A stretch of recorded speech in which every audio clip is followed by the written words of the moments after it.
Lake city voice, हर दिन कुछ है नया। डियर अजनबी, लेक सिटी वॉइस उम्मीद और प्यार भेज रहा है।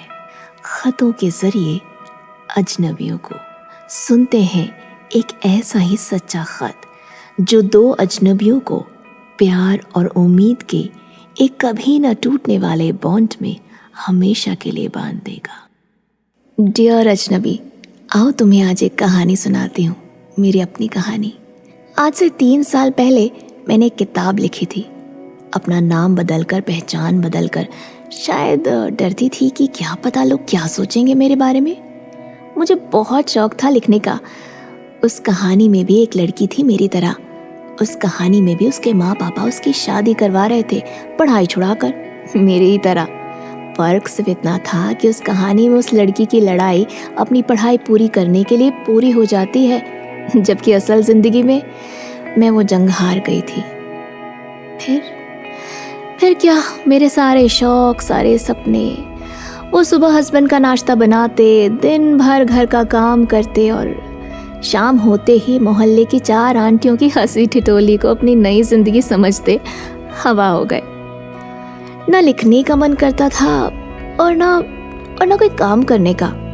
बचपन से ही ना मैंने सारी क्रिएटिव कामों में बहुत दिलचस्पी रखी थी।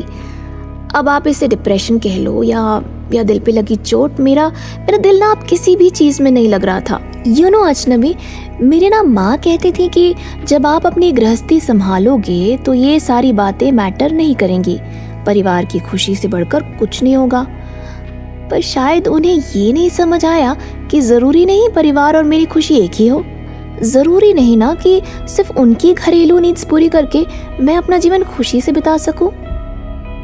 और फिर एक दिन आंगन में बैठी जब मैं सब्जी काट रही थी ना अजनबी, तभी मेरे पास एक कॉल आया एक पब्लिशिंग कंपनी से, जिन्होंने मेरी कहानी पढ़कर उसकी असली लेखिका को ढूंढना चाहा।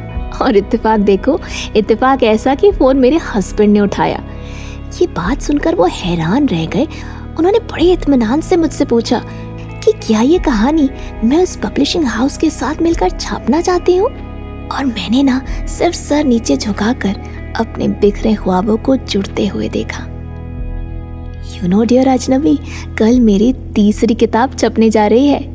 मेरा एक बेटा है और अपने हस्बैंड के सपोर्ट के साथ अपना ऐसा लगता है कि जिंदगी थोड़ी आसान सी हो गई है। मैंने ज्यादा उम्मीद कभी नहीं रखी। शादी से पहले बहुत लड़ाई करी थी अपने सपने के लिए, लेकिन शादी के बाद वो चाह ही मर गई थी। पर मुझे मेरे हिस्से की रिकॉग्निशन मिली, मेरी कहानी को भी अंजाम मिला। ऐसे ही ना मुझे अब लगता है कि हर कहानी का एक अंजाम होता है और उसमें कुछ ना कुछ अच्छा ज़रूर छुपा होता है। और मैं ना ये आशा करती हूँ कि तुम्हारी कहानी को भी एक अंजाम मिले, एक बेहद ही खूबसूरत यादगार अंजाम। तुम्हारी अपनी मैं अजनबी। Lake city voice.